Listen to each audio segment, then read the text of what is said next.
সকাল থেকে উঠেই মোটামুটি 10টা-11টার মধ্যেই আমার বাসার রান্নার কাজগুলো সব শেষ হয়ে যায়। এরপরে আমি টুকিটাকি এদিক সেদিকের কাজগুলো করি।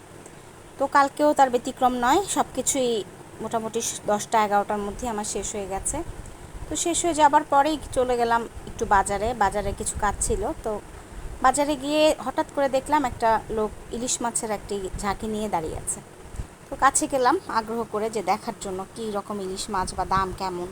তো যদিও আশেপাশে অনেক কথাই শুনছি যে ইলিশ মাছের দাম এখন অনেক কমেছে, কিন্তু তার কোনো রকম বাজারে আমি দেখলাম না যে দাম কম বা একটুও কম লাগছে। আমার কাছে বরঞ্চ মনে হলো আগের মতোই দাম আছে, বরঞ্চ একটু বেড়েছে।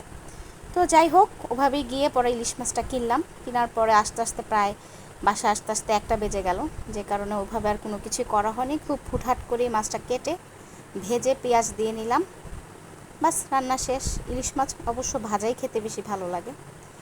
আমার ভাই মাছটা কেটে দিল একটু ছোট করে, তারপরও দেখতে ভালোই হয়েছে, মোটামুটি খেতেও ভালো লেগেছে। মাছটা বেশ ফ্রেশ ছিল।